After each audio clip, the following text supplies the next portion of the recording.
1 Coríntios capítulo 13. O caminho do amor. Ouça com atenção a palavra de Deus. Versículo 1 em diante nos diz: ainda que eu fale todas as línguas do mundo e até a linguagem dos anjos, se não tiver amor, minhas palavras serão como um som vazio, barulho sem sentido.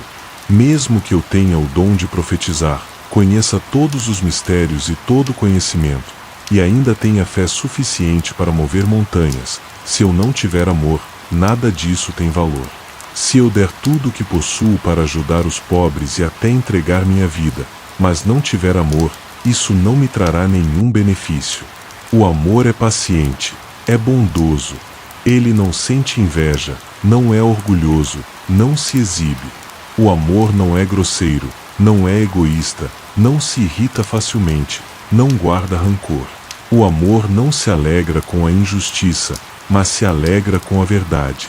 Ele sempre protege, sempre confia, sempre espera, sempre persevera. O amor nunca acaba. As profecias terão fim, as línguas cessarão, o conhecimento vai passar. Pois agora conhecemos e profetizamos em parte, mas quando o que é perfeito vier, o que é parcial será deixado de lado. Quando eu era criança, falava e pensava como criança, mas quando me tornei adulto, deixei para trás as coisas de criança. Hoje vemos de forma limitada, como um reflexo em espelho embaçado, mas um dia veremos face a face. Hoje conheço em parte, mas um dia conhecerei completamente, assim como sou plenamente conhecido. Agora permanecem três coisas: a fé, a esperança e o amor. Mas o maior de todos é o amor. 1 Coríntios capítulo 14. A importância da profecia. Busquem o amor acima de tudo e desejem também os dons espirituais, principalmente o dom de profetizar. Pois quem fala em línguas fala com Deus e não com pessoas, já que ninguém entende. Em espírito, ele fala mistérios. Mas quem profetiza fala para as pessoas, trazendo edificação, encorajamento e consolo. Quem fala em línguas edifica a si mesmo, mas quem profetiza edifica a igreja. Eu gostaria que todos vocês falassem em línguas, mas prefiro que profetizem. Porque a profecia é mais útil do que falar em línguas, a não ser que alguém interprete, para que a igreja receba edificação. Se eu for até vocês falando apenas em línguas, de que adianta, se eu não trouxer revelação, conhecimento, profecia ou ensinamento? Até os instrumentos musicais, como a flauta ou a harpa, se não produzirem sons distintos, como saber o que está sendo tocado? E se a trombeta não emitir um som claro, quem se preparará para a batalha? Assim também acontece com vocês. Se não falarem palavras compreensíveis, quem vai entender? Estarão apenas falando ao vento.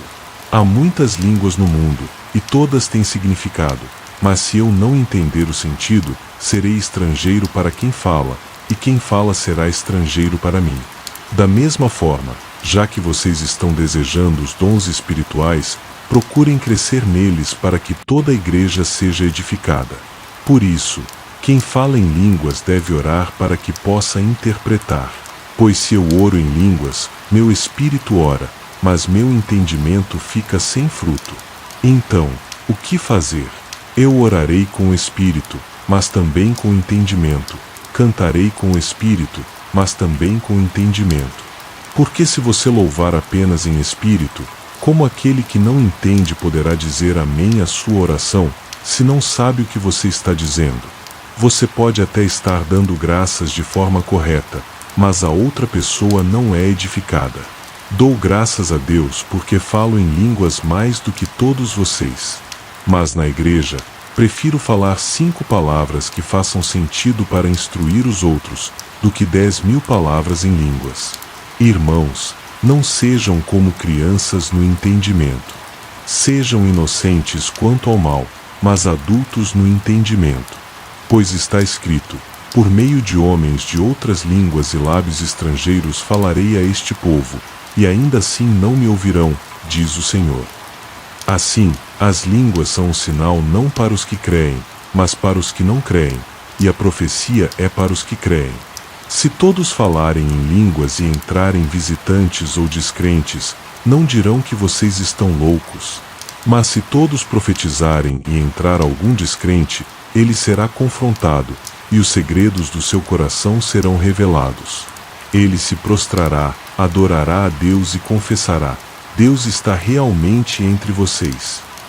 Portanto, irmãos, quando se reunirem, cada um pode trazer um cântico, um ensinamento, uma revelação, uma língua ou uma interpretação. Tudo, porém, deve ser feito para a edificação. Se alguém falar em línguas, que sejam 2 ou 3, e por vez, e alguém intérprete. Se não houver intérprete, fique calado na igreja e fale consigo mesmo e com Deus. 2 ou 3 profetas podem falar, e os outros devem avaliar.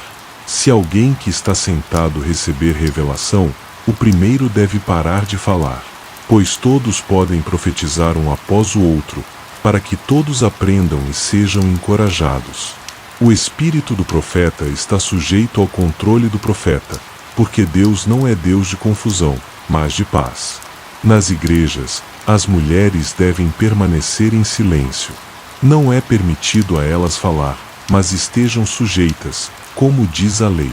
Se quiserem aprender algo, que perguntem em casa aos seus maridos, pois é vergonhoso a mulher falar na igreja.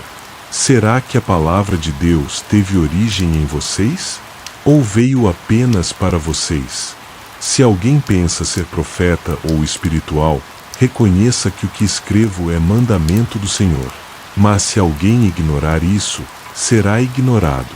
Portanto, irmãos, procurem profetizar e não proíbam falar em línguas.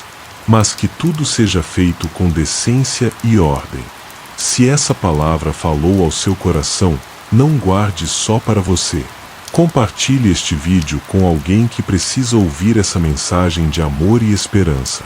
Deixe seu like, se inscreva no canal e ative o sininho, assim você não perde nenhum conteúdo que vai edificar a sua vida. Lembre-se, a fé, a esperança e o amor permanecem, mas o maior deles é o amor. Vamos juntos espalhar essa verdade.